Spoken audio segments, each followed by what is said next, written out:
जय श्री कृष्णा। अश्विन मास के कृष्ण पक्ष की एकादशी को इंदिरा एकादशी कहा जाता है। इस पावन दिन के दिन भगवान श्री विष्णु की पूजा की जाती है। इंदिरा एकादशी का यह व्रत भक्तों को सभी कष्टों और समस्याओं से मुक्ति दिलाता है। पितृपक्ष की एकादशी होने के कारण यह एकादशी पितरों के मोक्ष के लिए सर्वोत्तम मानी जाती है। इस एकादशी से पितरों को मुक्ति मिलती है और परलोक में उनकी आत्मा को शांति मिलती है।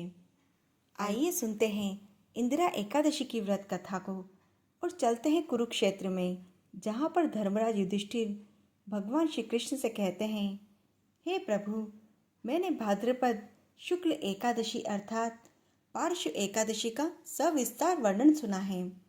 अब आप कृपा करके अश्विन माह की कृष्ण पक्ष की एकादशी को वर्णन कहिए।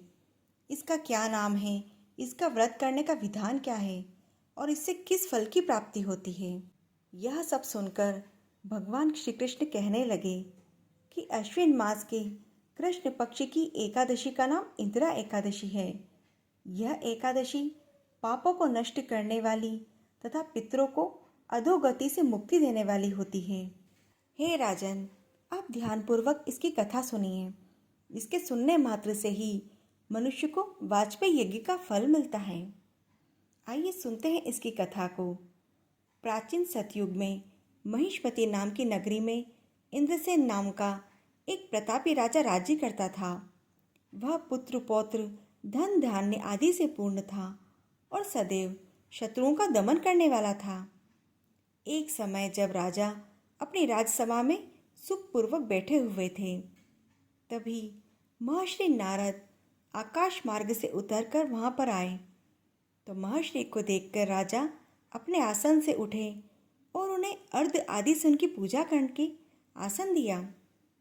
नारद जी बोले, हे राजन, आपके राज्य में सब कुशल हैं। मैं आपकी धर्मपरायणता को देखकर अत्यंत प्रसन्न हूँ।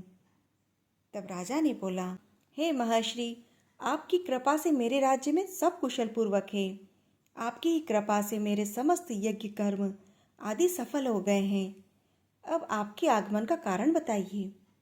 तब ऋषि ने कहा कि हे राजन, आपको आश्चर्य देने वाले मेरे इन वचनों को सुनो।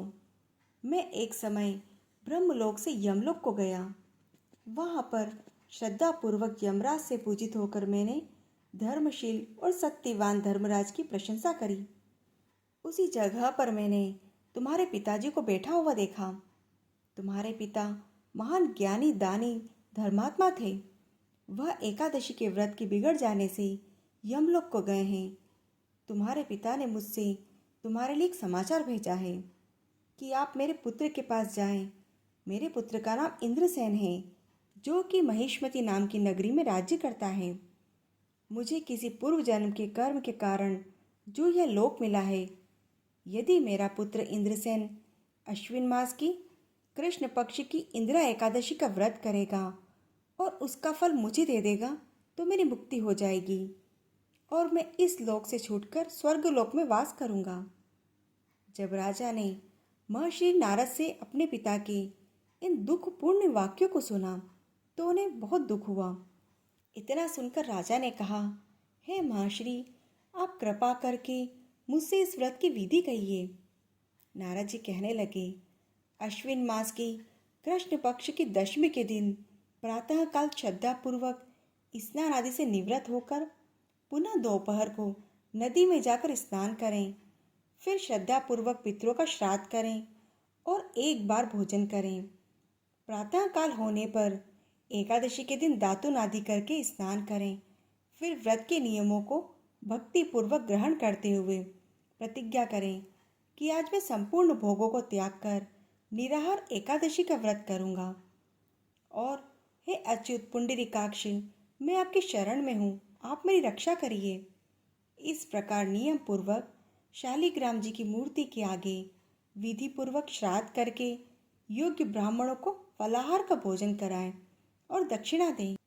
हे राजन, यदि तुम आलस से रहित होकर इस एकादशी के व्रत को करोगे, तो तुम्हारे पिताजी अवश्य ही स्वर्ग को जाएंगे।